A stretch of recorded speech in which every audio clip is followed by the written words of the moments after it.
All right, now we're going to do part 2, which is teach and review concepts for reading. So the first thing we're going to start with are some review words. And review words are words that we should be able to read fluently because they were in the past step. And you know I like to pick words that we might have had a little bit of trouble with just so we can get some more review and practice. So let's do the first one.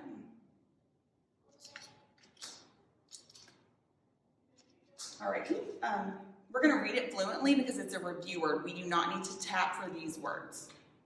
Mank. Very good, mank. Is that a real word or a nonsense word? It's nonsense. I've never heard of it before. It is nonsense. Very good.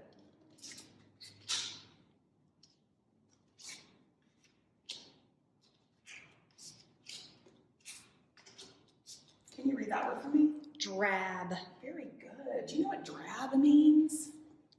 Dull. Yeah, very good. It means dull, kind of plain.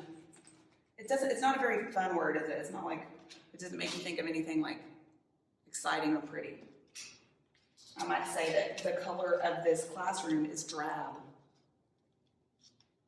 Look, I'm wrong. I'm mixing my D and B. All right, let's do, I should have left that one up.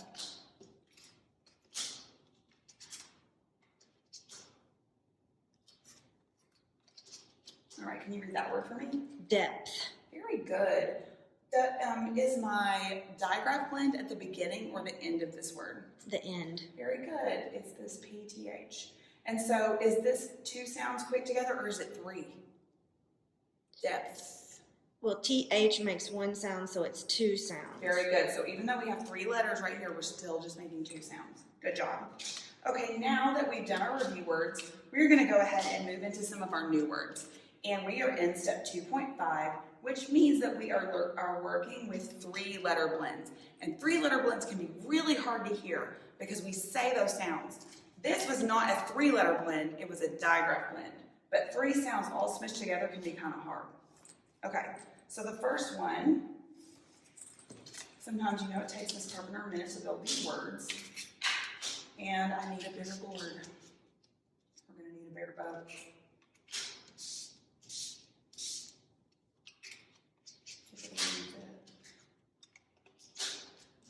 And side note, teachers, this step is kind of hard to build words in because you have so many, and sometimes you even have to make one of these blank cards another letter because you might have 2 that you need to put up there for the word depending on what it is. So this one can be kind of complicated, and if I did not have this little bitty board, I would put it up on a bigger space so it wasn't all jammed so the kids could see. Here we go. All right, so since this is a new word, don't look at that. We're going to tap it, okay, because we're learning this. So I am going to pretend to be the student now, and I'm going to tap this word, okay?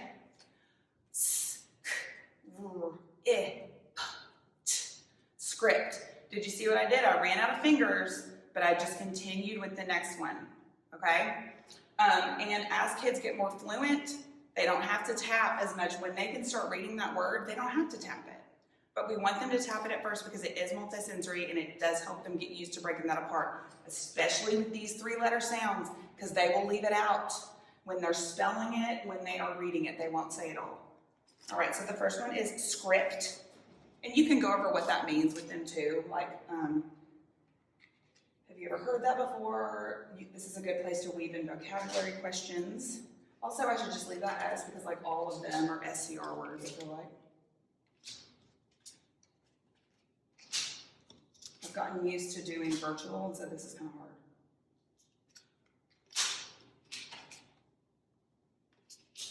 Oh, did I make a mistake, boys and girls? Yes, because AM is a welded sound. It's a welded sound, and look what I did. I'm glad y'all caught that. All right, so this is how we would tap this word. Scram, okay? Scram.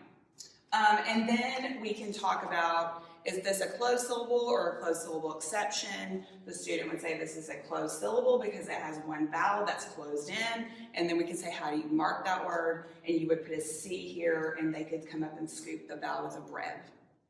And then I would continue building the rest of those words. Let me do one with the suffix just to show you. So say that I was going to do scrams. I have them back here because they don't fit. So this is how you do a word with a suffix in Wilson. When you read it, the kids are going to say, scrams. And the reason they do that is because they're trying to get them used to seeing what that base word is, and that's going to help them when they have to do spelling rules that involve dropping E's or doubling. So scrams. And so this is what they'll do. I'll say, read that word, scrams. And then we don't want the suffix on there when we're scooping. The suffix needs to be circled. The kids will say scram. It's closed. Mark it with a bread if you do want them to mark there.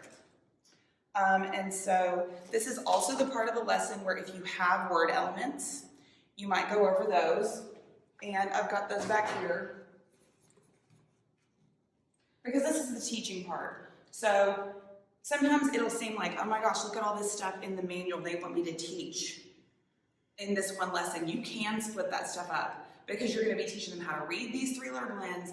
Then you've also got all of these 2.5 word elements, and they need to know what they are and what they mean and enter them in their student notebook. So it's important. This is also where when you get to step 3, you teach syllable division and put those rules in there. So that is part 2.